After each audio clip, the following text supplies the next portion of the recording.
What is up, you guys? Robert Wolkenbrod here, doing another edition of CINEMATALKERY. We are looking at a piece of news first here, which is Tom Holland revealing that talks have taken place for a reboot or remake of the Back to the Future, of course, the famous film trilogy that starred Michael J. Fox in the titular role as Marty McFly. It's always a tricky thing to play around with reboots or remakes of classic films. Now, this isn't going into like an all-time like nuanced type of like creative cinematic film. This is one of the more fun pop culture icon films of the 80s that exploded into its own thing and exploded into a generational thing that's looked upon greatly. So going back to that, I mean, there is that reboot and remake nature today or theme in Hollywood, but sometimes it works, sometimes it doesn't. Maybe we'll go into a video at some point that goes into films that have worked as remakes and ones that haven't, because there are plenty on both sides.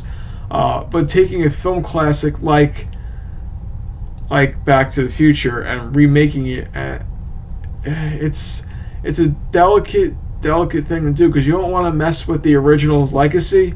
You don't want it to have a bad stain on it, and you'd also need to reinvent it a little bit too, and that's a tough thing to do.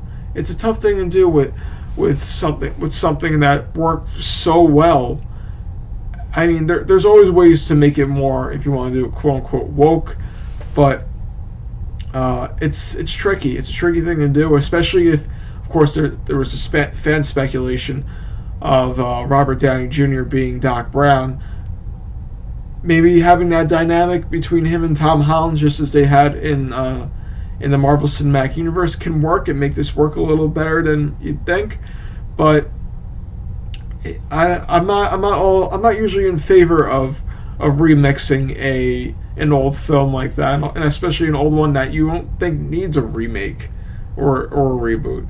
I don't love the concept of it, and who knows if it's ever going to get off the ground. Again, this is only Tom Holland talking to BBC about having talks about it. So there's no guarantee, and Tom Holland's certainly going to be a busy man with other things on his list of things he has to do, including a third Spider-Man film slated to come out in the summer of 2021.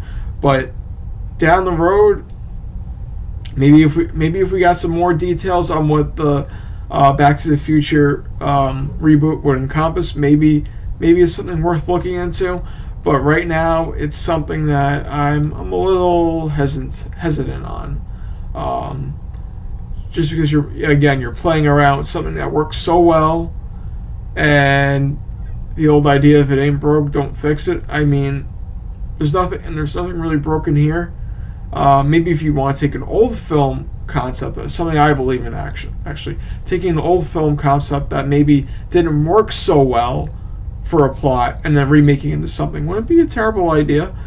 But there's of course the brand value of Back to the Future, and you're relying on that to get people into the theater, especially with film franchises taking off more than original feature films. So we'll see what happens with this. We'll see if it goes anywhere. But Back to the Future, at least keep the reboot in the back of your mind that it's seemingly a possibility right now. So we are now transitioning into talking about a film that recently had a wider release, even though it came out late in 2019, called Portrait of a Lady on Fire. Now, this is something I'm going to go into with a brief film essay, or maybe, it's a little bit of an essay, or more of it, maybe a hit piece, I guess, that just briefly goes into my thoughts on the film, rather than just having things just pop out off the top of my head. So let's get into Portrait of a Lady on Fire. Portrait of a Lady on Fire is a dramatic French romance that centers on two characters, Marianne, played by Noémie Merlant, and Heloise, played by Adèle Haenel. Set in the 18th century, Marianne arrives for a portrait painting job of a young woman named Heloise, who is not aware she's being painted after refusing to pose for other artists commissioned for this role. Portrait of a Lady on Fire slowly brings these two youthful, vibrant characters together with non-verbal actions. Gazes are highlighted as viewers watch Heloise place her eyes on and observe Marianne in instances of vulnerability. Not so coincidentally, the uptight Heloise lets her guard down as these two grow closer together over the 2 hours of the film. The emotion between Marianne and Heloise electrifies as the film progresses, with viewers feeling their chemistry as they spend more time together on long walks and during the portrait's development. The spark eventually burns through symbolism, which culminates the ride to bring these period piece lovers together to form an inseparable bond. Viewers are rewarded for the development of this relationship. Director Celine Sciamma keeps Marianne and Heloise together, with just a brief moment of adversity in their brief but eternal time together. They go through the excitement of young, passionate love and never miss a beat, and while their relationship has an expiration date, Sciamma lets them cherish each moment together through incredible chemistry and a story that flows seamlessly from beginning to end. Alright, thanks for tuning in for this latest edition of CINEMATALKERY. You can go follow me on Twitter at RealRobWolkin, and you can stay tuned for more content that we put out on our page. We recently covered Bob Iger's legacy as Disney CEO, and soon we'll be doing a film review of Disney and Pixar's Onward, which is having an early film screening now and will be released in theaters nationwide on Friday, March 5th.